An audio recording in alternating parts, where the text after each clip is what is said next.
For a student like you, distance learning poses many challenges.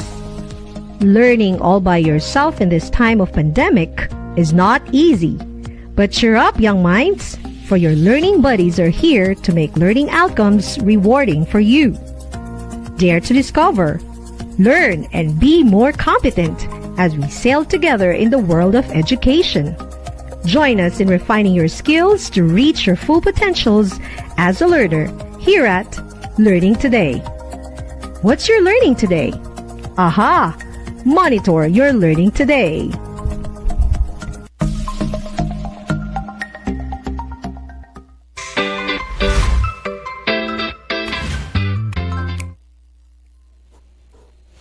Good morning, senior high school learners. Welcome back to Flambeau Radio 99.9 megahertz and simulcast via Facebook Live for the program Learning Today, where learning episodes will be served for all the 21st century learners out there.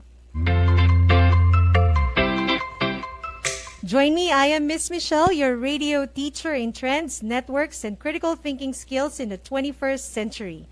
In today's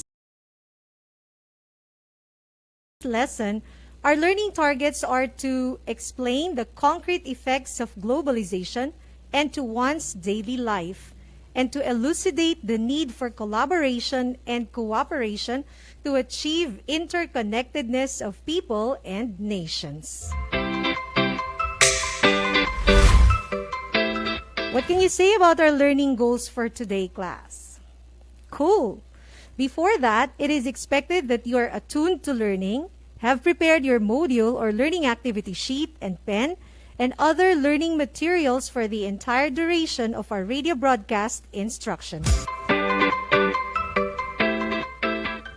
In our previous learning episode, we navigated through strategic analysis and intuitive thinking as two approaches in decision-making for us to be wise enough in handling problems that concern us and the networks where we belong. Those, I am sure, are practical winning strategies as long as we are critical and prudent when to use them. Do you agree, class? Smash that like button 3 times if you do.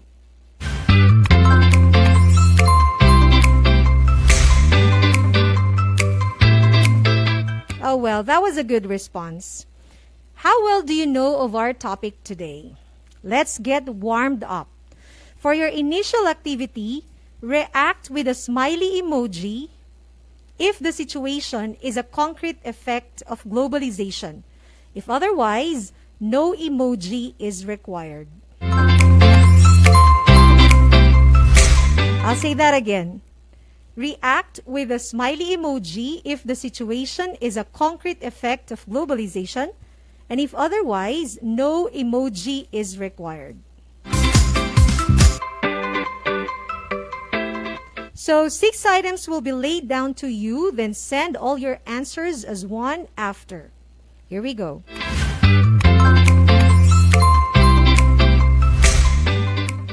Number 1.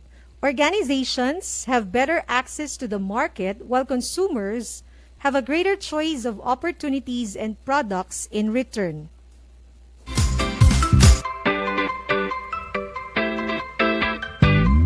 Is that a concrete effect of globalization? We go to item number 2. Number 2, there is the rise of technology, which makes it easier for business to interact worldwide.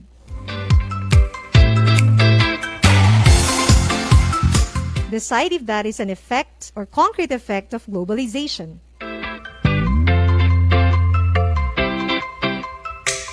Now we come to item number 3. Number 3 is the exchange of cultural values between and among nations.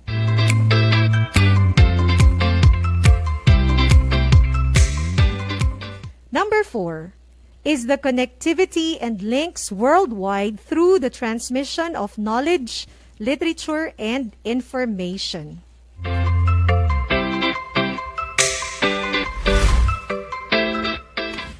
Can you still keep up? Sure you do. Number 5 is the integration of nation states across the world by common economic, commercial, political, and technological ties.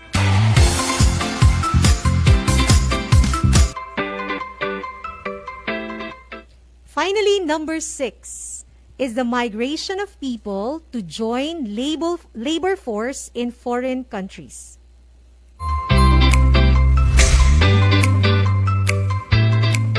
Now, finalize your answers, class, then send them to our Facebook live chat box. While we wait your answers to come in, here is our infomercial gap. So stay tuned, class. Jana, what is taking you so long? Let's go. Wait, Mom, I'm still looking for something to wear. What? Didn't you prepare your clothes yesterday? Yeah, but I don't feel like wearing this today. I have tried on many clothes, but I just can't find a piece that I'm comfortable wearing. And Mom, I also want something that is Instagrammable, you know. You know, Jana, in choosing the garment to wear, you have to consider your body shape, your height, and even the shape of your face. Really? Yes, there are different body shapes, right? Like round, oval, hourglass, square, triangle, and inverted triangle. You just have to identify yours to know what to wear. Oh. And there are different shapes of face. These are round, oval, square, diamond, and heart. Identifying your face shape will help you in choosing garment's neckline that suits you. So, Mom, if I got a square face, what should I wear? Wear clothes with round and V necklines. How about a round face? For round face, you should avoid round necklines. Use clothes with V necklines instead. Okay. Then what is suited for me, Mom? For you? Let's see. You got an oval-shaped face. You know, that is the most sought-after shape among designers because it suits any type of garment necklines. Really? Wow! How come that you know all those things, Mom? Oh, Jana, darling, you still have a lot to know. I learned that in my dressmaking class when I was in high school. Okay. But do you know what's best to wear? It's confidence. As you consider those rules, take your confidence with you always. Oh, interesting. I think I'm gonna like that subject where you learned that from. I wanna know more, Mom. Sure, but for now, hurry up because we are getting late. Come on. All right, Mom. This is brought to you by 99.9 Flambeau Radio.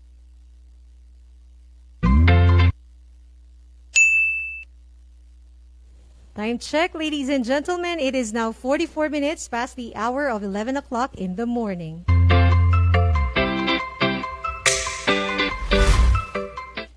You're still listening at Flambeau Radio class in the program Learning Today with Facebook Live simulcast. Now, let's get back to business. I have seen all your answers, and answers are still coming in. But generally, class, your answers are correct. So, congratulations. Now, let us see if others' answers are right. Answers are still coming in. Okay, before I will reveal the answer.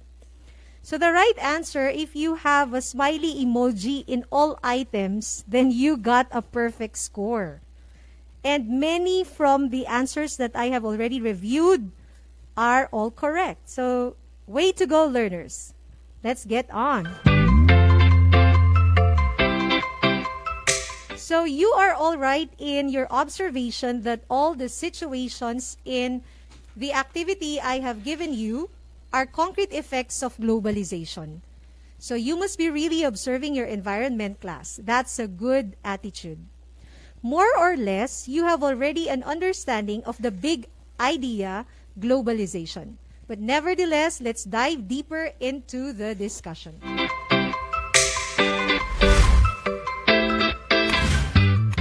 Did you know, class, that during the 21st century, the world has gone through a massive surge of change in different aspects of society. These drastic changes have made it possible for humans from different parts of the world to move across borders and to connect with each other by sharing varying perspectives, cultures, ideologies, and even services. With the information of these networks and connections, globalization has become widely used concept in the 21st century pertaining to countless opportunities for society and communities to develop in different ways. Globalization has weakened the barriers between countries, thus allowing cultures, economies, and political systems to influence each other. That was a brief historical background of globalization. The concept was as old as time, and yet until now, we are being influenced of this idea. In fact, it is a trend that has impacted our lives then and now. Any reaction, class? Send me an emoji that clearly describes your feedback on this.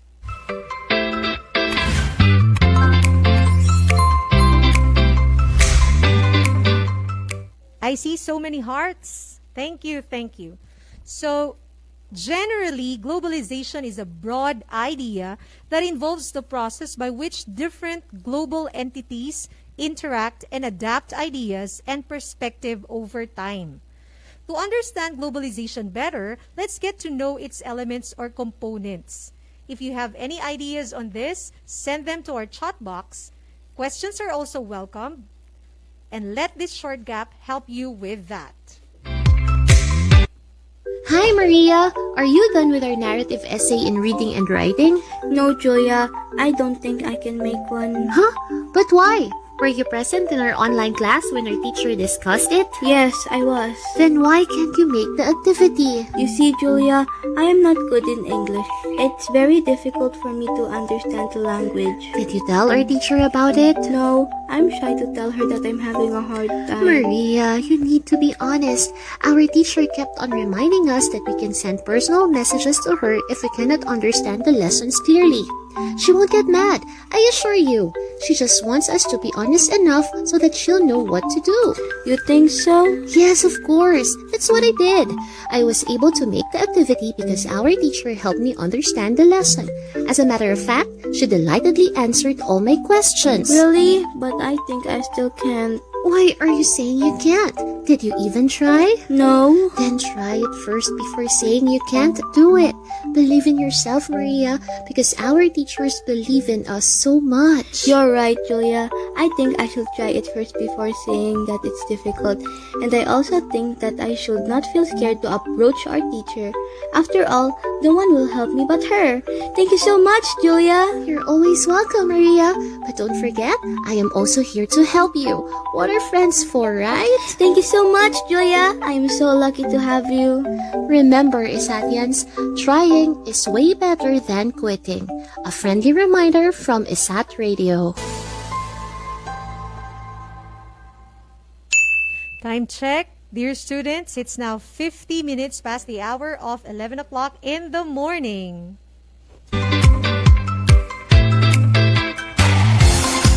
So, back to our program, learning today in our subject TNCT. Okay, so I see shared information about the elements and components of globalization, class. Good sharing. That thrills me to proceed.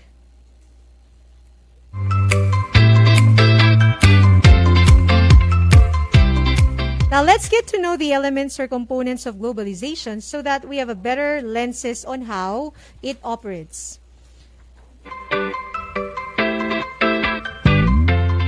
Globalization, class, has 4 elements or components. These are international trade, capital flows, migration, and technological spread. Now, let's break them down. International trade eliminates walls between different states, regions, and countries through the sale and exchange of goods and services. We have to understand that international trade is facilitated by creating agreements between parties involved, thereby clarifying the terms of exchange and making the process of trading easier. Understood? Send me your reaction using any emoji.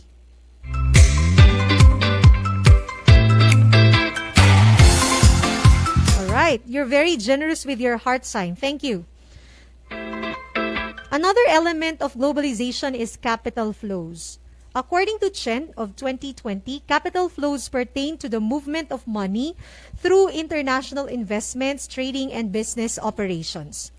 Multinational corporations such as Pepsi-Cola that put up business operations in other countries bring money into these countries.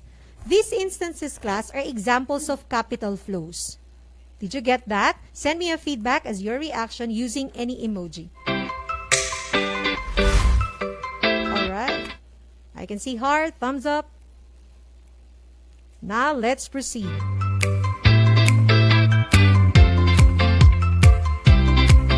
Moving on to another element of globalization, that is migration. Hamilton of 2009 defines migration as a movement of people from their homeland to a foreign country, which stems from various reasons such as unemployment, poverty, or better opportunities. Take note, class, that this movement of people has multifaceted effects such as the spread of culture and the employment of foreign workers in the local economy. Did you get that, class? I need a feedback if you got that. Send an emoji again, please. Thanks. All right, still the heart emoji and the care emoji. Doing good. Now let's talk about the final element or component of globalization, that is technological spread. This is simple. This element pertains to the rapid development of and growth in the use of technology. Technological spread facilitates the flow of information as well as the production and distribution of goods and services from one country to another. That was understandable. I know you can relate to that. So, how clear is your understanding about globalization now after having known its elements or components? If it's clear, can you hit the like button 5 times?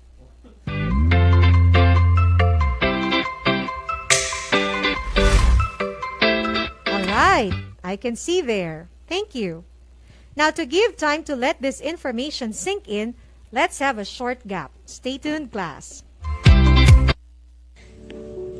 Mga Ilagenyo, usaping kalusugan, inyong pakinggan. Nang ang virus sa lugar natin nanahan, kay rami ng pagbabago sa ating tahanan. May mga negatibo, meron ding kabutihan, disiplina sa sarili, ating pangunahan. Ang COVID-19 ay isang virus lamang. Kung tayo'y sama-sama, walang mapapaslang. Kung tayo'y mag-iingat, walang malilinlang. Ngunit kung disiplina'y kulang, biktima'y di mabilang. Alkohol ay gamitin, face mask at face shield ay suotin. Paghuhugas ng kamay, ating ugaliin. Sa matataong lugar, sarili paiwasin. Kalagayan at kilos, laging suriin. Buhay nating taglay, sa atin ay pahiram. Ingatang mabuti nang hindi maparam. Sa Diyos lumapit ng buhay mapainam. Upang COVID-19 sa atin di mangialam. Tayo'y Ilagenyo, sama-sama at tulong-tulong tayo. Mapatagalog, Ibanag o Ilocano, matatalo natin ang bagsik ng virus na to. Dapat maging positibo, laging alerto. Makiisa sa gobyerno, sundin ang mga payo. Upang ang buong mundo ay ligtas, kinabukasan natin panalo. Mahalagang paalala mula sa 99.9 Flambo Radio at Isabela School of Arts and Trades na nagbibigay ng tender love and care sa inyo. Health is wealth, is actually care. Time check, class. It's now 57 minutes past the hour of 11 in the morning. You're still with me, Miss Michelle, your teacher in TNCT. Now, let's move on to our discussion, class. Let's have a rundown of the types of globalization. They are economic, political, social, and cultural globalization. Let's differentiate one from the other.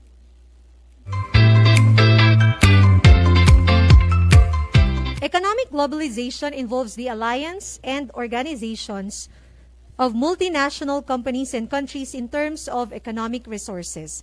For example, the World Trade Organization is the only global organization dealing with the rules of trade between nations. Another type of globalization is political. This is the increasing interconnectedness among states wherein political events, policies, or issues from one country may affect other parts of the world.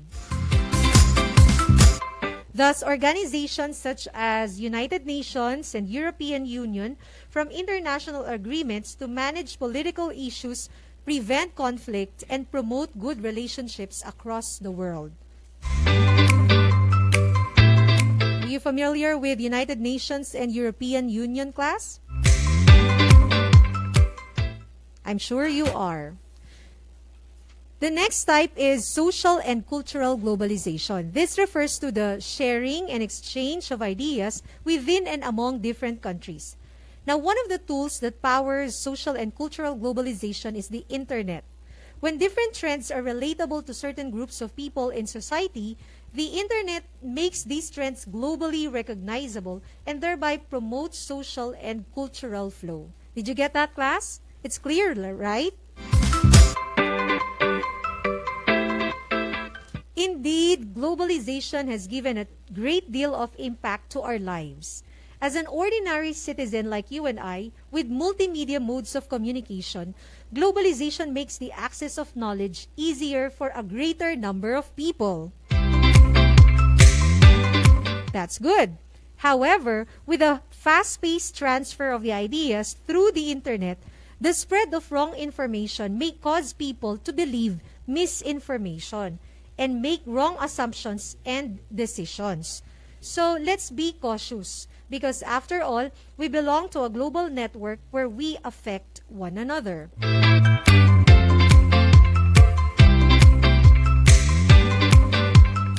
Now, in the community level, globalization can also result to human migration. Take note of that, class. When attracted to better job opportunities in foreign land. This leads to multiculturalism as migrants may share their customs and traditions to people in host countries.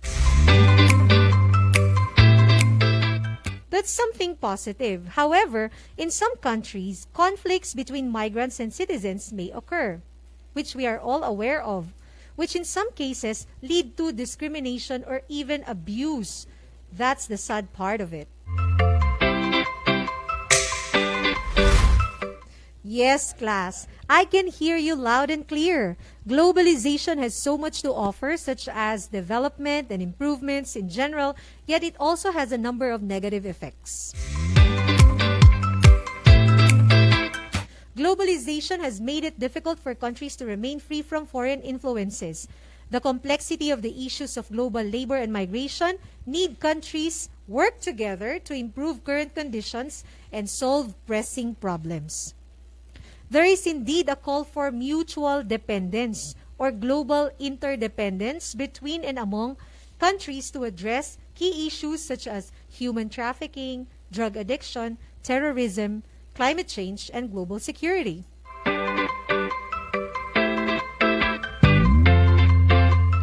So, collaboration, therefore, and cooperation, class, are very important. These are the terms widely used in the context of globalization. What's the difference between these terms? Send me your thoughts on this. To give you time to type in your answers, let's make way to this infomercial. Have you finished your modules yet, Jenny? I am trying to complete my EAPP module, Mom. I noticed that part of my module in all my subjects is the presence of reflection. My advisor always reminds me, though, to accomplish it no matter what. Why is that? Jenny, reflection is a powerful tool to have better learning experiences. Really, Mom? How? Doing reflection in learning is a way of allowing learners like you to step back from your learning experience, helping you to develop critical thinking skills and improve on future performance by analyzing what you have learned and how far have you reached. So, Mom, when I reflect on my learning experiences, I am given the opportunity to share my accomplishments, struggles, and moments of confusion. And that makes me more directed what to do next because I know my personal strengths and I am aware of what to focus on with my learning. In that way, my teachers will also know of the things their students need more in instruction. You got it, Jenny. Wow, not just that, Mom. I realize that doing reflection means I am in charge of my learning and that makes me getting better each day as a student. That's my girl. A friendly reminder from the Department of Education and this station. All right, class, time check. It is now 4 minutes past the hour of 12 o'clock in the afternoon.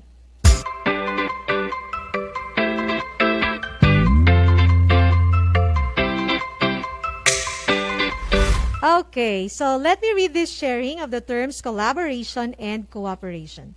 Collaboration is defined by OSFIDAN 2019 as two or more people working together towards the completion of a task or the achievement of a common goal driven by shared ideals and efforts.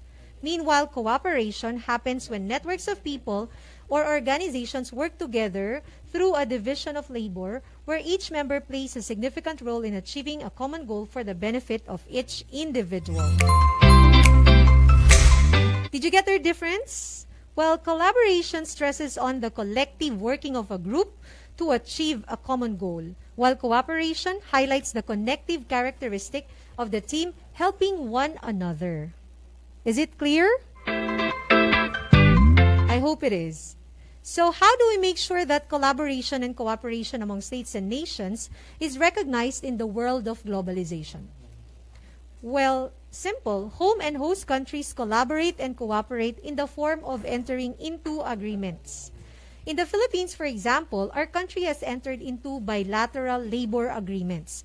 These agreements stipulate the responsibility of the sending and receiving countries in the areas of deployment, settlement, information sharing, protection, and promotion of migrants' rights and welfare. Besides, these international organizations promote cooperation and collaboration by creating policies and resolutions for key global issues. To make you understand better, to name one is the United Nations that promotes stability and peace among nations, protection of the welfare and human rights, and economic growth and development. Another is the European Union, whose primary mission is to facilitate economic, political, security, and cooperation among its members. Further, there is that Association of Southeast Asian Nations, or ASEAN, which I know you're familiar with that.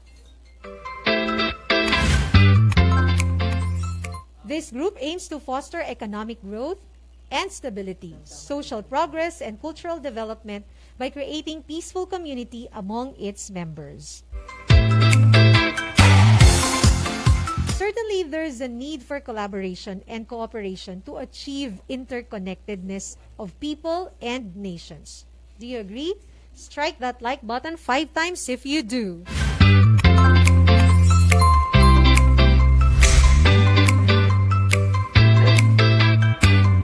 I see. Wow, but I can see more heart emoji. This time, I give you the tasks to be accomplished, class. Do the exercises in your module on pages 9, 10, and 13, where answers are provided to keep track of your progress. Meantime, as the highlight of your accomplishment, answer the activity on page 11 on a separate sheet of paper. Here, you will examine the poster which depicts the current situation we are in, that is, the pandemic.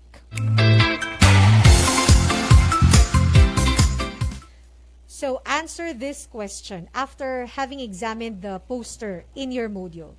Given the fact that we live in a global village, how can cooperation and collaboration among people and nations be helpful in solving issues and problems regarding the health crisis we are in? Again, given the fact that we are living in a global village, how can these two important terms, cooperation and collaboration, among people and nations be helpful in solving issues and problems regarding the health crisis we are in? So send your essay class to our Google Classroom, and I am excited to read your thoughts on this. Now, before we end our discussion, I want you to key in your important learning takeaways today. So what did you pick up from our discussion class? Share your thoughts via chat box. And to help you to type in your answers, let us make way for this infomercial.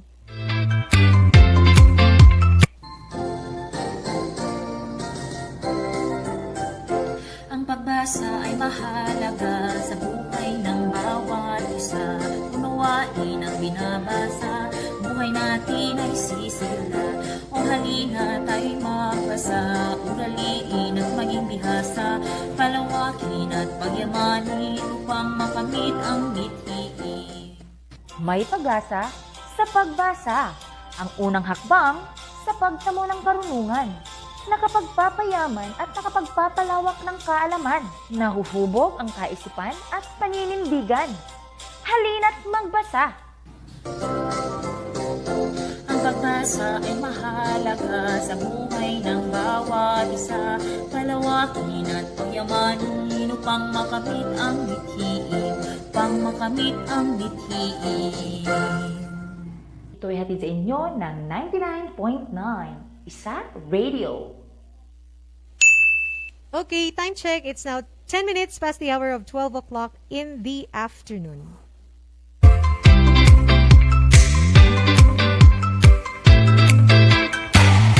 Oh, wow. Let me read your sharing of learning takeaways here. From Richard Longcop, I learned the types of globalization and its importance to our society. Good work. There's another answer here. Learning takeaway from Unica Princess Joy Emphasis. I pick up that learning globalization helps us to know more about what happened around the world. Agree.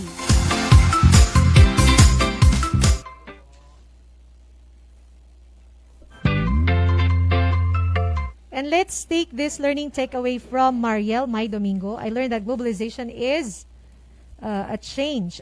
changes the way nations. What is that? Well, globalization changes the way nations, businesses, and people interact. Specifically, it changes the nature and economic activity among nations, expanding trade. Wow! You learned a lot, Mariel. Good job.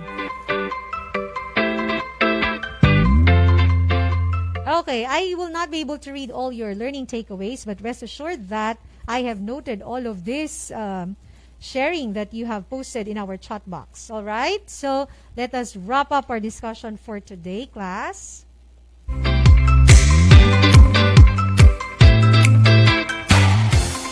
Remember, class, that globalization laid down developments and improvements in our economic, political, social, and even cultural dimensions. Yet, it also has a downside, which brought issues and problems like labor and migration. Add to that, never ever forget that for us to be able to maintain our interconnectedness among people and nations, there must be these two important key terms, and they are cooperation and collaboration, as essential key concepts to be able to achieve interconnectedness among people and nations. I hope you got that, class.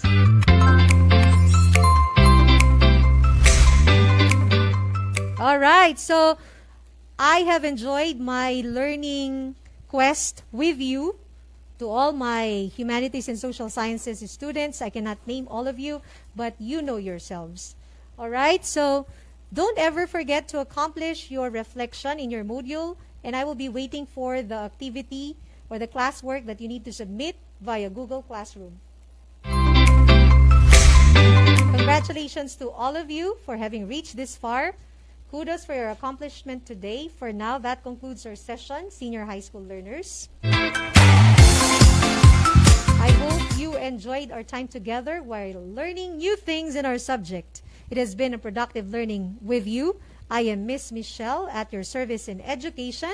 Talk to you next time. Bye for now. Stay tuned for more lessons here at Learning Today.